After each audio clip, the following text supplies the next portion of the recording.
la charla anterior.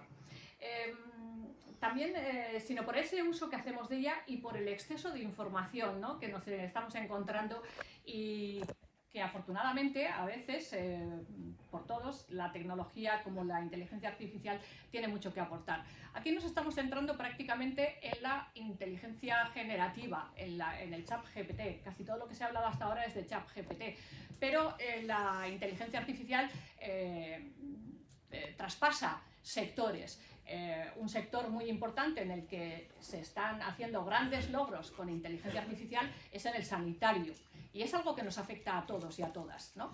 Mejorar nuestro sistema de bienestar, de salud y tener también una tecnología al alcance para obtener diagnósticos mucho más fiables, para hacernos pruebas mucho más fiables. Un TAC en estos momentos, en cualquier hospital público, como puede ser Cruces, hacerte un TAC equivale casi como a 100 rayos X de hace 15 años, ¿no? Entonces, bueno, todo este tipo de historias con la inteligencia artificial en muchos campos está siendo muy, muy, muy importante.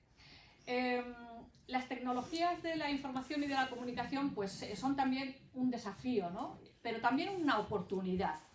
Tenemos que verla de las dos maneras posibles. Y porque oportunidad digo en el sentido de que podemos universalizar muchos aspectos y democratizar también el conocimiento, ¿no?, que tenemos en estos momentos para relacionarnos con otras culturas que son diferentes y también para revitalizar sectores, ¿no? Con la inteligencia artificial estamos viendo que, como además traspasa a otras muchas disciplinas también, se están revitalizando determinados sectores. La pregunta es, ¿usamos la tecnología o ella nos usa a nosotras? Bueno, pues ¿nuestros dispositivos mejoran nuestras vidas o simplemente nos hacen débiles, vagos, tontas? Estas son preguntas muy antiguas, más de lo que podemos creer. Sin embargo, siempre hemos recibido las nuevas tecnologías con una mezcla de fascinación, pero también miedo. Sin embargo, al final nos terminamos acostumbrando, ¿no? La novedad desaparece y lo nuevo se convierte en hábito. Vayamos a cuando nos tuvimos que digitalizar, cuando tuvimos que, bueno, vamos a hacer historias del pasado, que además tenemos poco tiempo, no me voy a enrollar con ello. Pero bueno, las innovaciones y las tecnologías, los avances tecnológicos, yo creo que no nos tienen que asustar, ¿no? Creo que precisan, eso sí, de observación, de investigación, de reflexión, de debate, ¿no?, y de regularización. Por eso también vamos a dar un pequeño repaso un poco a cómo se nos va a presentar la inteligencia artificial desde estas perspectivas. Debemos ver a esta tecnología como una herramienta que nos puede ayudar en multitud de tareas, como decía, y que no es o que no tiene por qué ser enemiga de las personas. Pero sí que necesitamos una inteligencia artificial, una IA, ética y que también sea confiable, algo que ya ha sido recogido por las directrices éticas, ¿no?, para una inteligencia artificial fiable en la Unión Europea. De hecho, este año, en 2024, se ha aprobado la primera ley de inteligencia artificial y ha sido, en Europa nos hemos dedicado más a la normativa que en otros países como Canadá, Estados Unidos, China y demás, que se dedican más al aspecto tecnológico, ¿no? Pero ahí están esas directrices éticas que señalan que los sistemas inteligentes deben estar centrados en las personas con un uso para el servicio de la humanidad y del bien común. Así debiera de ser, ¿no? Por eso es necesario asegurar que las personas sean capaces de tomar decisiones informadas y a partir de esos resultados pues llegar a un sistema un poco más inteligente. Dado que los sistemas inteligentes son creados por personas, parece inevitable también que tengan sesgos, porque las máquinas con las que estamos trabajando y los ejemplos que aquí se han visto y las preguntas que también hacía el profesor de psicología, ponía entre la máquina y la persona, ¿no? Pero es que también tenemos que partir de quién crea esos programas, quién crea esas aplicaciones y cómo se transmiten también los sesgos humanos a las propias máquinas, ¿de acuerdo? Entonces, creo que la siguiente vamos, comunicación o conferencia va a tratar de ello, entonces yo me voy a saltar un poco todo el tema de los sesgos, pero sí lo dejo ahí, que existen sesgos, ¿no? Y además que en muchas ocasiones han dificultado, luego lo vamos a ver con otro ejemplo que voy a poner, pero me voy a saltar un poco todo lo de los sesgos que vendrá después. Pero solamente sin mencionar una cosa, y es que, por ejemplo, en Amazon, para la contratación del personal, se dieron cuenta de que casi siempre contrataban a personas, a hombres. Claro, habían metido un sesgo de sexo.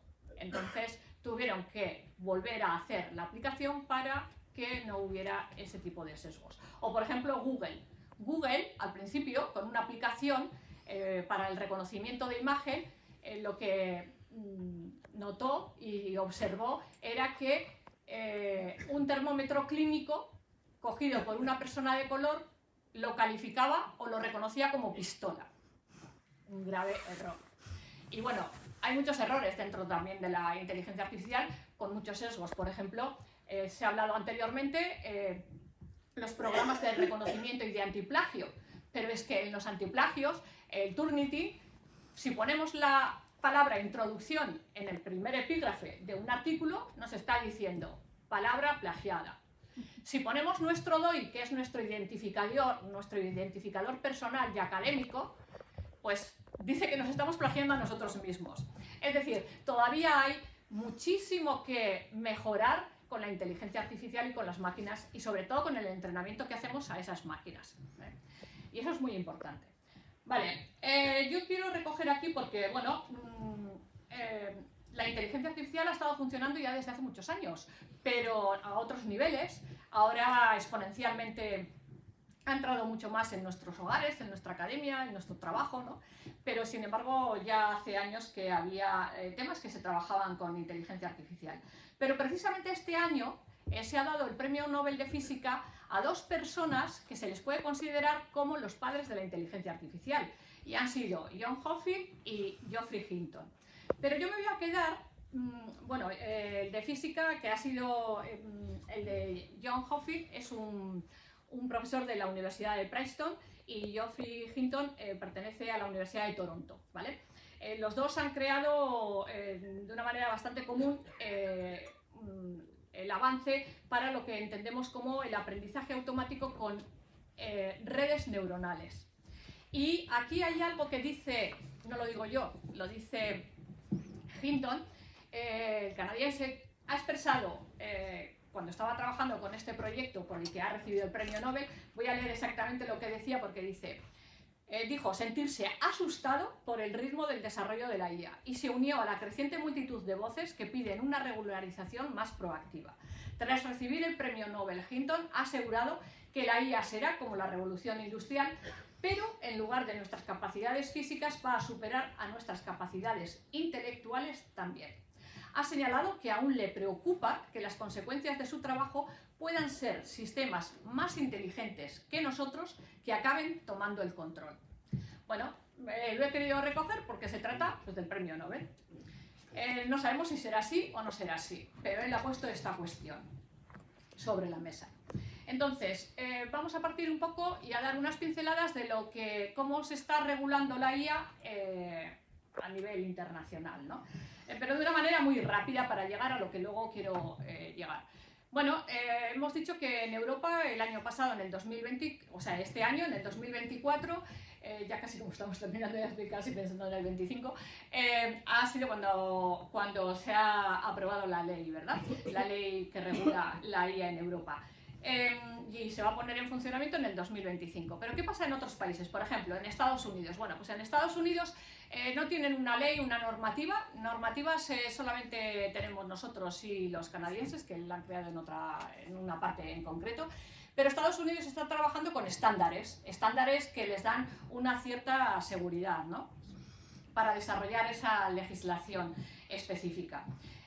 China, por ejemplo, pues bueno, ha concedido cierta disposición a que determinadas provincias puedan desarrollar sus propias normas, por ejemplo, para facilitar el desarrollo de la conducción autónoma, que es en lo que uno de los aspectos o de los sectores que más está trabajando en estos momentos en China, ¿no? El desarrollo de estándares con un complejo plan que cubre más de 30 subsectores es la regulación que tienen, y es una regulación más dura, por ejemplo, de los mecanismos de recomendación en Internet para evitar recomendaciones que puedan alterar el orden social. Un poco esto es lo que está haciendo China en estos momentos. Japón, bueno, pues confían en una especie como de convenio entre partners de Estado, empresas, trabajadores y usuarios, para que de alguna manera se eviten problemas que la inteligencia artificial pueda causar. Y de momento centran sus políticas en el desarrollo de la sociedad 5.0. En cuanto a Canadá, pues desde hace 2 años todo sistema de inteligencia artificial usado en el sector debe someterse a un análisis de impacto que prevea sus riesgos. Y para el sector privado están discutiendo ahora una norma similar a la europea, pero más simple, más sencilla. Y luego ya todos los países que van desde Australia a India, pues bueno, parecen confiar en que sus normas actuales podrán adaptarse para prevenir los peores daños que pueda crear la inteligencia artificial y permitirse esperar a ver qué pasa con otras iniciativas. Están un poco más en un impasse. En cuanto a la normativa europea, pues la normativa, digamos que se centra en 3 grandes esferas, que son los riesgos de la inteligencia artificial. Riesgo inadmisible, riesgo alto y riesgo leve. Según de esos riesgos, pues tiene una u otra actitud diferente. El riesgo inadmisible, pues es todo lo que tiene que ver con la personalización, las emociones, el control psicológico, el también control de imágenes, etcétera, etcétera, ¿no? Y luego pues está el de riesgo alto, que ahí se prohíben pues ciertas, a ver, vamos a ver un poquito la diapositiva. El riesgo alto, que se requiere autorización judicial para poder usarlos, y ahí están pues siempre por un tiempo limitado. Está la búsqueda de víctimas concretas, como por ejemplo secuestros, tráfico, explotación sexual, prevención y amenazas específicas y actuales de terrorismo, o localización e identificación de una persona que haya cometido un delito grave y demás, ¿no? Los riesgos o limitaciones leves son prácticamente de las que estamos hablando, y son las que más se están poniendo en funcionamiento en estos momentos con respecto al ChatGPT o la inteligencia generativa. Pero la regulación que os comento de riesgos inadmisibles y de riesgos altos son las que entrarán en funcionamiento a partir del 2025. Vamos a centrarnos porque como estamos y venimos en representación del Colegio Vasco de Periodistas y de la Asociación Vasca de Periodistas, ¿qué supone la IA en el periodismo? Bueno, pues si nos fijamos en el periodismo, la inteligencia artificial se utiliza para interpretar, para organizar, para presentar noticias de forma legibles, ¿no? Gracias a los algoritmos. Y en ocasiones sirven también para complementar ese trabajo periodístico, sugiriendo pues, temas basados en tendencias que se detectan. También se utiliza la IA para ofrecer noticias personalizadas y adaptarse también así a diferentes audiencias, ¿no? La aplicación de los algoritmos y la inteligencia artificial en nuestro sector se está desarrollando de una manera pues, bastante vertiginosa, con datos, con la redacción mediante robots, con la verificación de noticias. Se dice incluso que la profesión periodística va a tener más la faceta en controlar las informaciones auténticas y en desmentir los bulos o las noticias falsas, casi que en realizar propiamente nuestro ejercicio de periodismo de calle. Y eso es lo que estamos viendo últimamente. Hay 3 vías para detectar, por ejemplo, vídeos falsos que nos los están metiendo continuamente cada día a través de las redes sociales y de nuestras redes personales, ¿no? Y antes también lo hemos visto aquí, pues hay que observar, ¿no? Esos vídeos, esas fuentes, contrastarlas, porque, bueno, si te fijas un poco en ello, sobre todo los vídeos son bastante fáciles de porque se ven, o sea, no se gesticula, siempre se gesticula de la misma manera y demás, ¿no? Pero sin embargo con las noticias falsas o los bulos es bastante más difícil que detectar los vídeos, al menos desde mi perspectiva, a mí me sucede, ¿no? Te la pueden colar más fácilmente. Con la IA, las redes sociales han proliferado pues, las noticias más falsas, ¿no? Que consiguen engañarnos fácilmente, como decía, y suponen pues, una gran amenaza para la sociedad actual. Pero también nos sirve la inteligencia artificial para detectar más fácilmente ese tipo de noticias falsas. Es decir, por una parte, abunda la desinformación con la IA a través de las redes, pero por otra parte también la IA lo que nos permite es detectar con mayor presencia lo que son las noticias falsas. Bueno, en muchas redacciones periodísticas pues, se nota una cierta preocupación, ¿no? Por cómo la IA puede desplazar a muchos y muchas profesionales, pero sin embargo, como por ejemplo son, pues porque es verdad que hay muchas facetas del trabajo periodístico que puede ser sustituido o lo pueden realizar las máquinas de IA, ¿no? Como camarógrafos, community managers, editores de web o personal de cabinas y estudios de televisión, operadores de audio, tituladores, ¿no? Pero sin embargo van a aparecer nuevos formatos periodísticos y también van a aparecer nuevas categorías de profesionales del mundo del periodismo, porque nos va a invitar a hacer un cambio de cultura, ¿no? Todo lo que arrastra la IA. Por eso van a surgir también, como digo, nuevas categorías profesionales. Bueno, aunque el panorama parece poco halagador, las herramientas de IA pues también van a hacer que ahorremos tiempo, ya ha salido aquí un poco, ¿no? Y dedicarlo a cuestiones desde nuestro punto de vista más complejos para la construcción de contenidos más exclusivos. Es decir, lo que en definitiva se va a ver más es que el mundo del periodismo tendrá que otorgar valor añadido a lo que está haciendo en estos momentos para no ser devorado por la inteligencia artificial. Y entonces, en esa especialidad y en ese valor añadido que podamos meter en el mundo del periodismo, pues ahí habrá pues, un cierto avance. Bueno,